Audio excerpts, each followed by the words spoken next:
Euzu billahi mineşşeytanirracim. Bismillahirrahmanirrahim.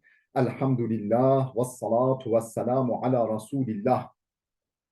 Değerli arkadaşlar, bir heyet tarafından hazırlanan Et-Tefsirul Muyesser adlı eserden Ahzab suresi 34-48. ayetlerinin tefsirini yapmak üzere birlikteyiz. Ahzab suresi 35-48. ayetlerin tefsirini Et-Tefsirul Muyesser bir heyet tarafından Mecmu'u El-Melik Fehd tarafından hazırlanmış böyle muhtasar özlü bir tefsir. Bu ayetleri tercih etmemizin sebebi Marmara Üniversitesi İlahiyat Fakültesi Tefsir 1 müfredatının bir kesiti olması bu ayetlerin.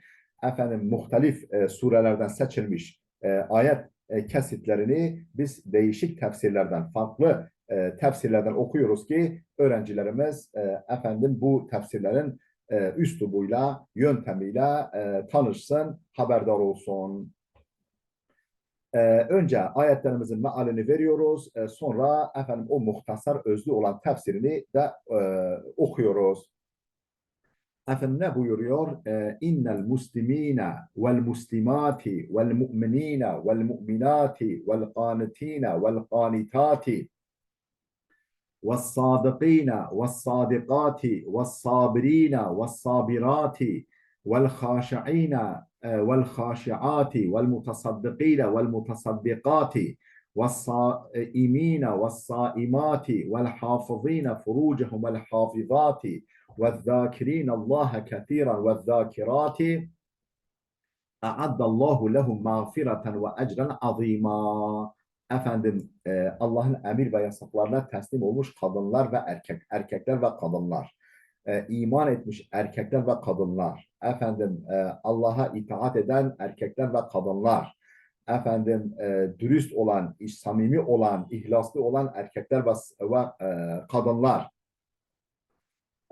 sabredici erkekler ve kadınlar, gönülden Allah'a saygı duyan, vel haşi'ine vel haşi'at, Allah'a gönülden saygı duyan, Allah'tan korkan erkekler ve kadınlar, hayır yollarında harcamada bulunan, sadaka veren erkekler ve kadınlar, oruç tutan erkekler ve kadınlar, iffetlerini, namuslarını koruyan erkekler ve kadınlar, Allah'ı çokça zikreden erkekler ve kadınlar var ya, Allah işte bunlar için bir bağışlama, bir af, bir mağfiret ve büyük bir mükafat hazırlamıştır. Maali bu. Bakalım bizim tefsirimiz bunu nasıl yansıtmış. İnnel munkadine li evamirillahi vel munkadati. Allah'ın emirlerine boyun eğen erkekler ve kadınlar. Vel musaddikine vel musaddikati. Allah'ın emrini, Allah'ın inanılması gerektiğini söylediği şeyleri, iman konularını tasdik eden erkekler ve kadınlar.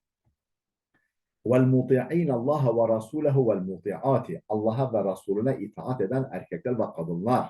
وَالصَّادِقِينَ فِي أَقْوَالِهِمْ وَأَفْعَالِهِمْ وَالصَّادِقَاتِ Sözlerinde ve davranışlarında samimi ve dürüst olan erkekler ve kadınlar. وَالصَّابِرِينَ عَنِ الشُّبُهَاتِ وَعَلَى الطَّاعَاتِ وَالصَّابِرِينَ عَنِ الشَّهَوَاتِ وَعَلَى الطَّاعَاتِ وَعَلَى الْمَكَارِهِ وَالصَّابِرَاتِ Nefsin kötü arzularına karşı sabreden, Allah'a itaat yükü, Allah'a itaat etme, Allah'a ibadete bulunma, zahmeti üzerine, zahmetine karşı sabreden erkekler ve kadınlar ve alel mekarihi ve alel mekarihi başa gelen nahoş, yani sıkıntılı, musibet gibi durumlara sabreden erkekler ve kadınlar.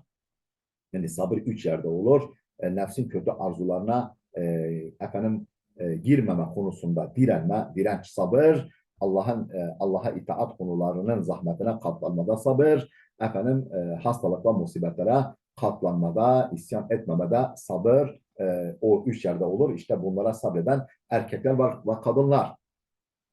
Vel haifine minallahi vel haifati Allah'tan gönülden korkan, saygı duyan, heybet duyan erkekler ve kadınlar. Vel mutasaddikine bil fardi vel nefli vel mutasaddikat farz konularda zekat ve fitre gibi farz ve vacip konularda ve nafile konularda, yani farz olmayan ama sevabı büyük olan konularda harcamada bulunan erkekler ve kadınlar.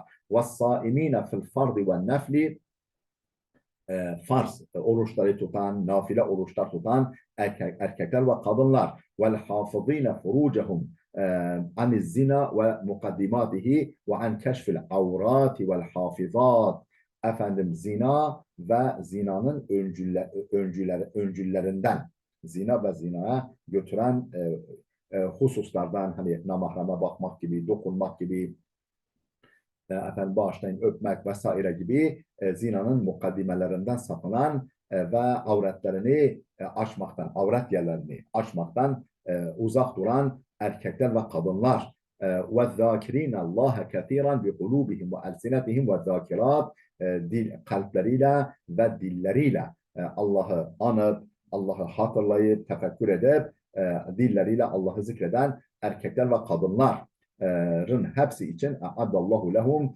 Allah işte bütün bunlar için hazırlamıştır. Mağfireten li zunubihim, günahlarını bağışlamayı hazırlamıştır. Böyle bir ödül hazırlamıştır. Ve sevaben azimen, ve büyük bir mükafat ki ve huvel cennetu, o da cennettir. İşte bunlara cenneti ve büyük ve bağışlamayı, onların günahlarını bağışlamayı ve cenneti hazırlamıştır. Efendim yani bir ayet, 36. ayet, ve ma kana li mu'minin ve la mu'minetin iza qadallahu ve rasuluhu emran en yekuna lehumul khiyaratu min emrihim.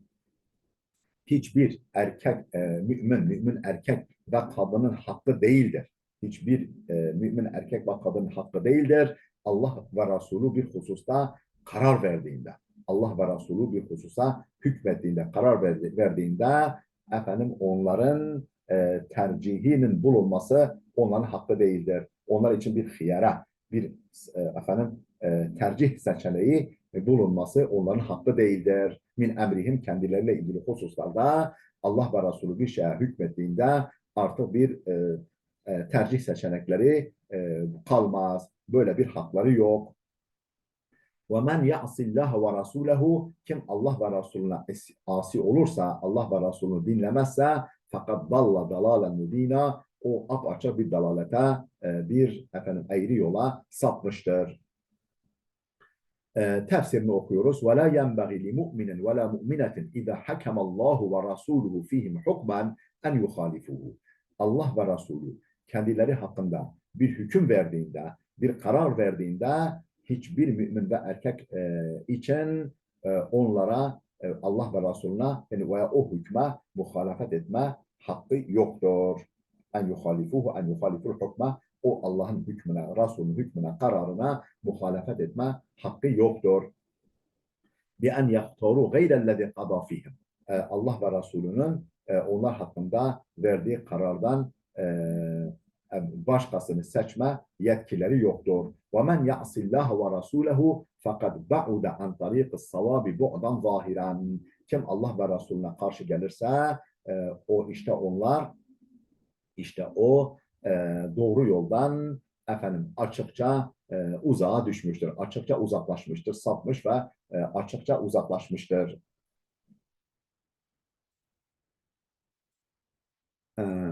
وَإِذْ تَقُولُ لِلَّذ۪ي أَنْعَمَ اللّٰهُ عَلَيْهِمْ وَأَنْعَمْتَ عَلَيْهِ أَمْسِكْ عَلَيْكَ زَوْجَكَ وَاتَّقِ اللّٰهِ وَتُخْفِ ف۪ي نَفْسِكَ مَا اللّٰهُ مُبْد۪يهِ وَتَخْشَ النَّاسِ وَاللّٰهُ أَحَقُّ أَنْ تَخْشَاهُ فَلَمَّا قَضَى زَيْدٌ مِنْهَا وَطَرًا زَوَّجْنَاكَهَا لِكَيْ لَا يَكُونَ عَلَى الْمُؤْمِنِينَ حَرَجٌ فِي أَزْوَاجِ أَدْعِيَائِهِمْ إِذَا قَضَوْا مِنْهُنَّ وَطَرًا وَكَانَ أَمْرُ اللّٰهِ مَفْعُولًا Hani sen ve iftakulu, hani sen diyordun kime? Lillezî en'amallahu aleyhi ve en'amte aleyhi. Allah'ın imanı nasip etmekle ihsanda, nimette bulunduğu o kişiye ve senin de iyilikte bulunduğun o kişiye.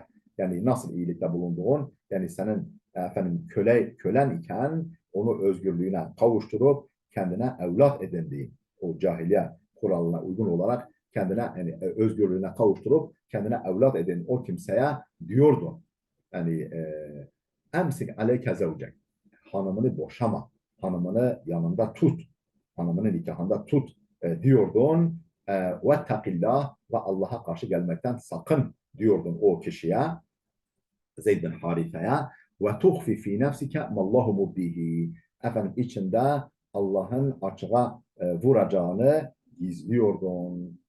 Allah Celle Celaluhu efendim nebevi ilhamla peygambere bildirmişti ki bu Zeyd hanımını boşayacak ve sen de efendim o boşadığı hanımının iddeti bittikten sonra yani boşamadan sonra beklemesi gereken süre tamamlandıktan sonra onunla evleneceksin. Onu seninle evlendireceğiz diye Allah sana efendim bunu İlham-ı Nebevi ile bildirmişti. Efendim sen bunu içinde tutuyordun. Efendim oysa ki Allah bunu açığa çıkaracaktı. Efendim bunu efendim gerçekleştirecekti. Sen efendim buna böyle diyordun, efendim içindekini saklıyordun. Yani böyle bir takdiri ilahinin bulunduğunu bildiğin halde bunu saklıyordun. Yani açığa ve tuhfi fi nefsike mallahu mubdihi. Yoksa haşa yani şu anlamda değil yani o Zeyd hanımını boşayacak efendim ah boşasa da ben onunla evlensem haşa sanki Zeyd'in efendim hanımında gözü varmış gibi haşa böyle bir söz konusu değildir. Efendim Allah peygamberine bildirmişti ki efendim Zeynep'i boşayacak efendim sen de onunla evleneceksin diye bunu ilhamla bildirmişti. Peygamber bunu biliyordu ama bunu yani söylemiyordu. E, efendim çünkü derlerdi ki insanlar efendim kendi evlatlığının hanımıyla boşanmış olan hanımıyla evlendi. O günkü şartlarda efendim birisinin dul olan yani evlatlığının dul olan hanımıyla evlenmesi öz evladının hanımıyla evlenmesi, öz geliniyle evlenmesi gibi algılanıyordu. Ve tahşen nasa sen insanlardan çekiniyordun. İnsanlardan çekiniyordun bunu açığa vurmuyordun. Vallahu ahakku en tahşahu Allah kendisinden çekinilmeye, kendisinden korkulmaya daha layıktır. Felemma qada Zeydun min havataran Zeyd onunla ilişkisini bitirdikten sonra Zeyd onunla nikah ilişkisini bitirince zevvecnâkeha biz onu seninle evlendirdik. Zeynep'i seninle evlendirdik. Likey la yekûne alel mu'minine haracun fi ezvâci ed'iyaihim ta ki müminler için bir sakınca kalmasın. Müminler için bir sakınca kalmasın. Efendim evlatlıklarının dul olan hanımlarıyla evlenme konusunda müminler için herhangi bir sakınca kalmasın. Yani böyle bir efendim yani evlatlığın hanımının insanın öz evladının hanımı gibi olmadığını herkes bilsin. Müminler için bu konuda bir sakınca kalmasın. İza kadav minhunne vatara. Onlarla o hanımlarıyla o evlatlıklar ilişkilerini, nikah ilişkilerini, evlilik ilişkilerini bitirdiklerinden. Ve kâne emrullahi mef'ûlâ. Allah'ın emri mutlaka gerçekleştirilmeliydi. Allah'ın emri mutlaka gerçekleşmeliydi. Efendim tefsirini okuyoruz. Ve iz tekulu eyyuhen nebiyyü lillezî en'amallahu aleyhi bil İslam ve huve Zeyd ibn Haritha. Efendim Allah'ın Müslümanlığı, imanı nasip etmekle ihsanda bulunduğu o kişiye diyordun ki o Zeyd bin Harise'dir. Harise oğlu Zeyd'dir.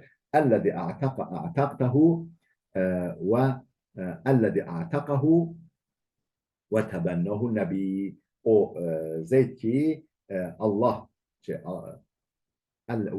وهو زيد بن حارثة الذي أعتقه وتبناه النبي. O efendim Zeyd bin Harise ki peygamber onu efendim özgürlüğe kavuşturmuş ve yani köleyken özgürlüğüne kavuşturmuş ve evlat edinmişti. Ve en'amte aleyhi bil itqi. Sen de özgürlüğe kavuşturmakla ona iyilikte bulunmuştun. Ne diyordun ona? Ebqi zevceke Zeynebe binte Cahşin ve la tutallika.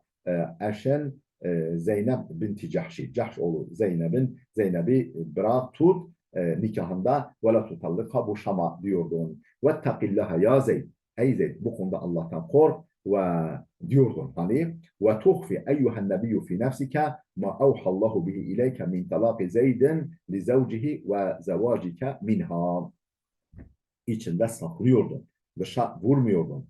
Allah'ın sana vahyettiği, yani ilham ettiği Zeyd'in Zeynep'i boşayacağı ve Allah'ın onu seninle evlendireceğini içinde saklıyordun.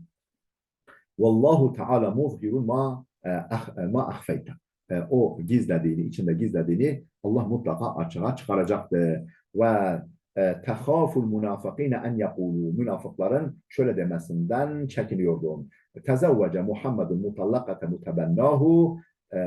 Muhammed evlatlığının boşanmış olan hanımıyla evlendi diye dedikodu yapmalarından çekiniyordum. Vallahu Teala hakku en tehafehu. Allah Teala kendisinden korkmana daha layıktır. Felemma kada Zeydun minha haceten ve tallakaha. Zeyd onunla ilişkisini bitirdiğinde ve onu boşadığında ثُمَّ in kadar addetuha sonra bekleme süresi tamamlandığında o boşanmış olan Zeynep'in zevvecnâkeha onu seninle evlendirdik. لِتَكُونَ اُسْوَةً فِي اِبْطَالِ عَادَةِ تَحْرِيمِ الزَّوَاجِ بِزَوْجَةِ المُتَبَنَّى بعد طلاقها. Ta ki evlatlık e, e,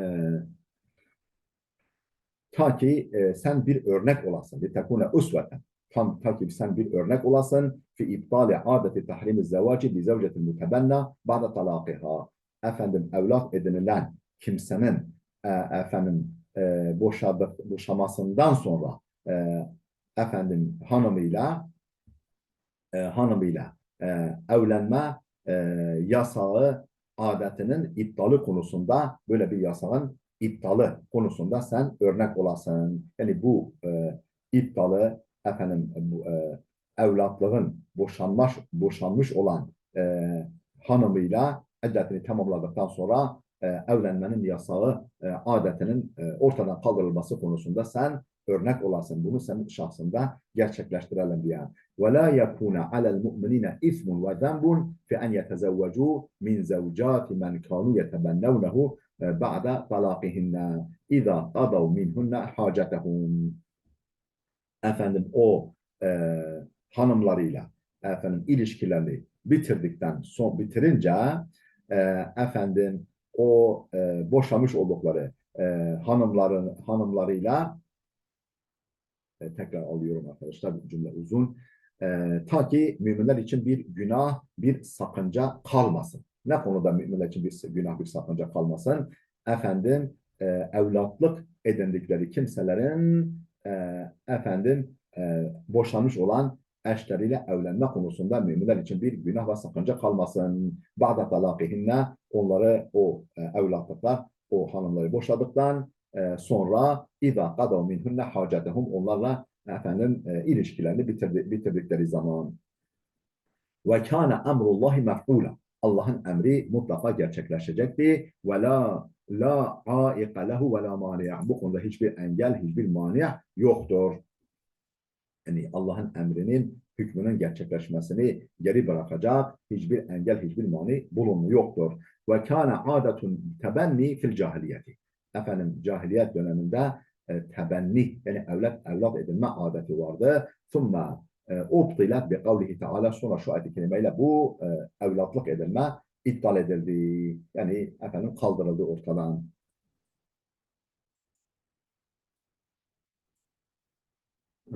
Ma kana alen nebiyyi min haracın fima faradallahu lehu. Allah'ın kendisi için helal kıldığı konusunda peygamber için hiçbir sakınca yoktur. Allah'ın peygambere helal kıldığı konuda peygamber için hiçbir sakınca yoktur. Ve sünneta faradallahu lehu ve sünnetallahi fillezine halev min qablu. Bu daha önceki peygamberler hakkında da Allah'ın bir uygulamasıdır, bir adeti, bir uygulamasıdır. Ve kâne emrullahi kaderen makdura. Allah'ın emri, hükmü mutlaka gerçekleşecek bir kaderdir. Bir kaderdir, bir efendim karardır. Tefsirini okuyoruz. Ma kana alen nebiyyi Muhammedin min zembi sallallahu aleyhi ve sellem. Ma kana alen nebiyyi Muhammedin min zembin fima ahallallahu min zevaci imra'ati men tebennahu ba'da talaqiha. Nebisi Muhammed için herhangi bir günah yoktur. Herhangi bir günah, bir sakınca yoktur. Ne konuda? Allah'ın helal kıldığı konuda. Efendim evlatlık edindiği kimsenin boşanmış olan Bağdat boşanmasından sonra hanımıyla evlenmesinin helallığı konusunda peygambere bir günah yoktur. O peygambere helaldir. Efendim bu konuda hiçbir günah yoktur. Kema ebahahu lil enbiyai qablehu. Kendinden önceki peygamberler için bunu helal kıldığı gibi. Sünnetallahi fillezine halev min qablu. Bu daha önce geçenler hakkında, geçen ümmetler hakkında da arasında da Allah'ın bir adetidir. Allah'ın bir uygulamasıdır. Ve kâne emrullahi kaderen makdura. Efendim Allah'ın emri efendim biçilmiş, kesilmiş, kesinleştirilmiş bir karardır. La budde min vuku'ihi mutlaka gerçekleşecektir. Mutlaka gerçekleşecek olan bir hükümdür. Efendim. اَلَّذ۪ينَ يُبَلِّغُونَ رِسَالَاتِ اللّٰهِ وَيَخْشَوْنَهُ وَلَا يَخْشَوْنَ غَيْرًا. O peygamberler ki, ondan önceki, yani Muhammed Efendimiz'den önceki peygamberler ki, يُبَلِّغُونَ رِسَالَاتِ اللّٰهِ.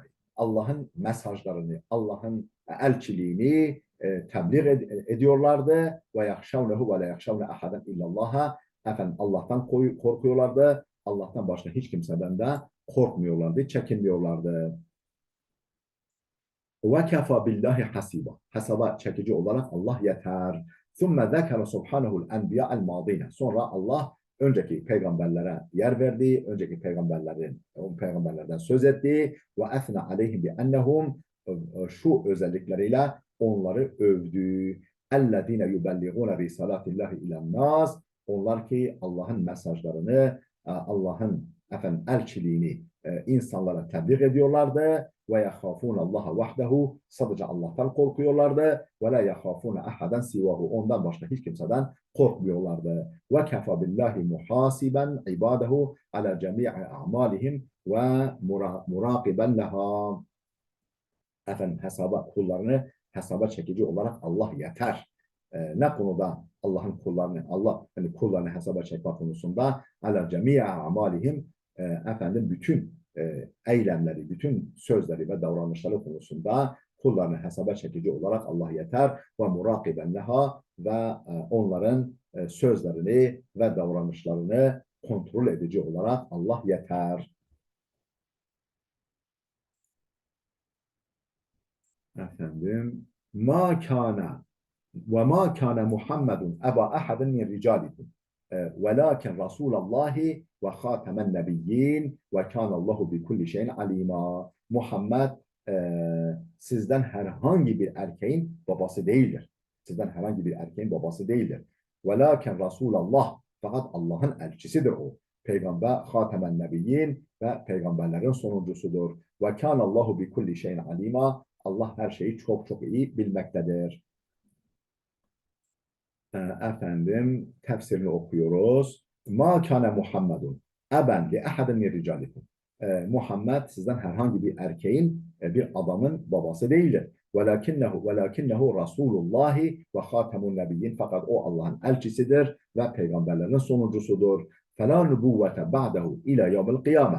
Kıyamete kadar artık hiçbir nübüvvet, peygamberlik yoktur. Ve kânallahu bi kulli şeyin min a'malikum alimen. Allah amellerinizden her bir şeyi çok çok iyi bilmektedir. La yahfa aleyhi şeyun. Ona hiçbir şey gizli değildir. Allah'a hiçbir şey gizli kalmaz.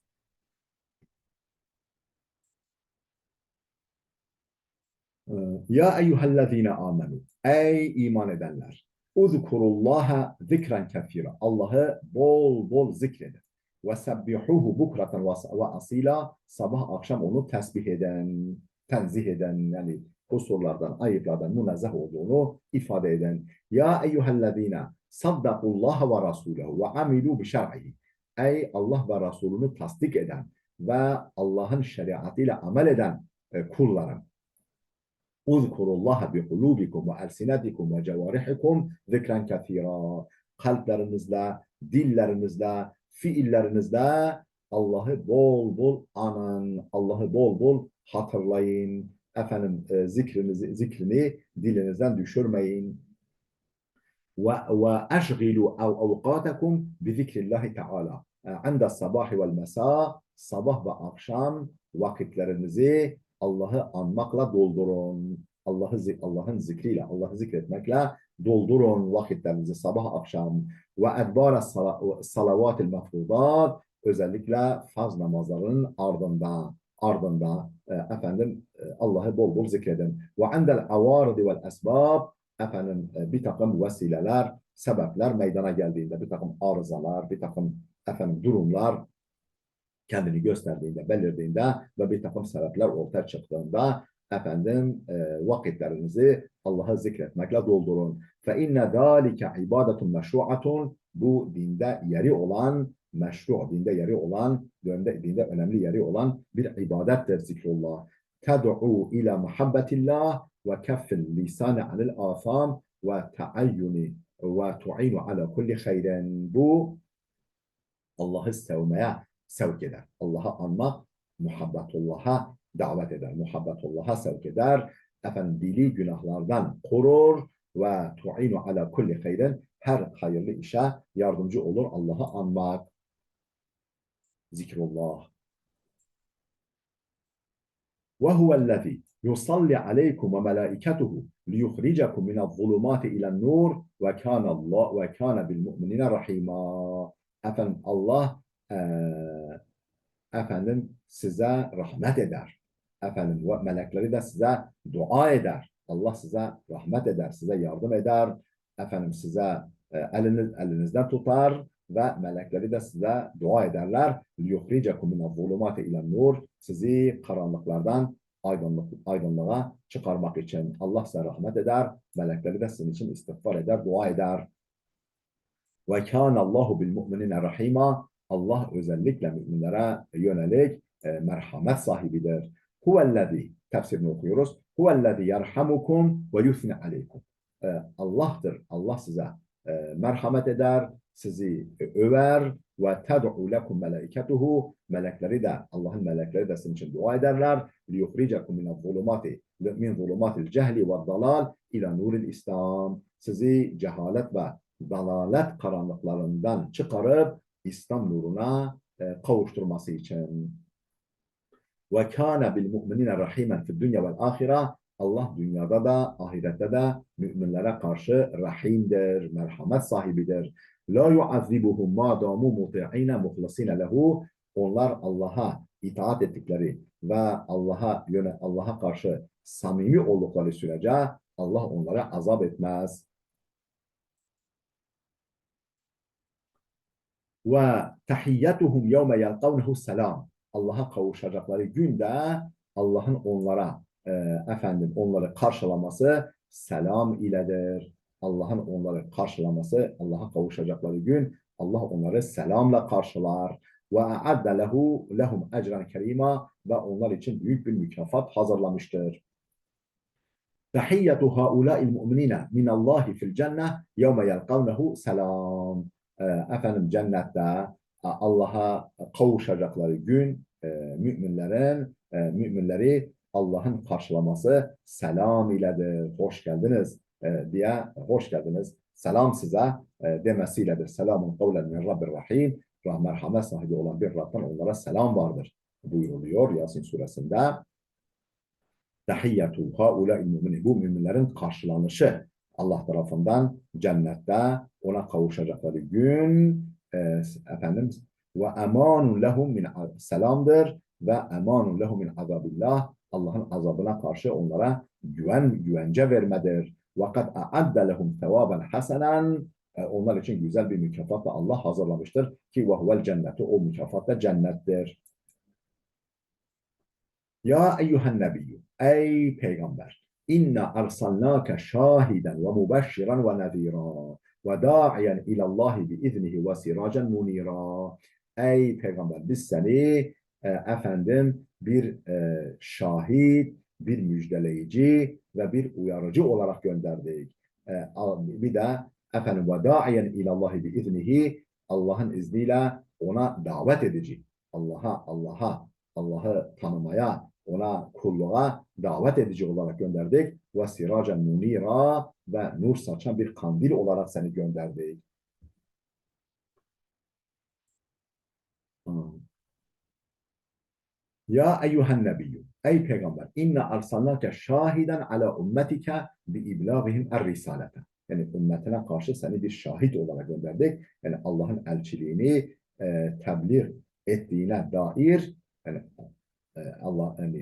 Allah'ın elçiliğini onlara tebliğ ettiğine dair seni bir şahit olarak gönderdik ümmetin üzerinde ümmetine karşı ve mubeşşiran el mu'minine minhum bir rahmeti vel cennet. Onlardan iman edenlere efendim iman edenleri rahmet ve cennetle müjdeleyici olarak yani sen bütün yani ümmete davet yani sen davetine muhatap olan kimselere karşı seni şahit olarak gönderdik. Yani Allah'ın mesajını ilettiğine dair şahit olarak gönderdik. Efendim onlardan iman edenleri rahmetle ve cennetle müjdeleyici olarak gönderdik. Ve neziran lil usati vel mukezzibine minen nar.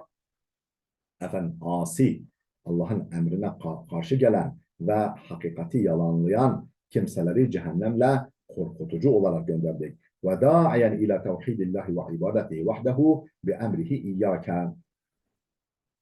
Efendim Allah'ı birlemeye davet edici ve Allah'ı bir bilmeye, Allah'ı birlemeye, bir tanımaya ve ona kulluğa davet edici olarak gönderdik. Bir emrihi iyyâke.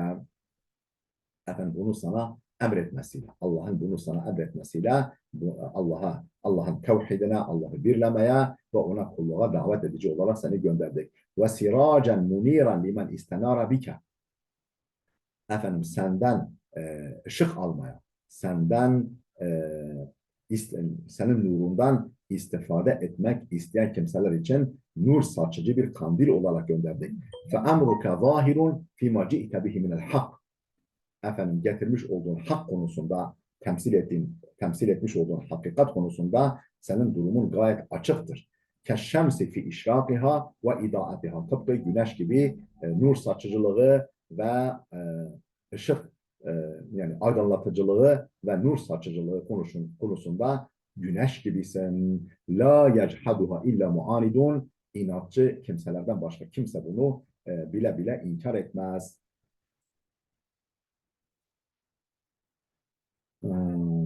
Efendim ve beşşiril mu'minine bi enne lehum minallahi fadlan kebira müminleri Allah'tan kendileri için büyük bir lütuf, büyük bir kerem bulunduğunu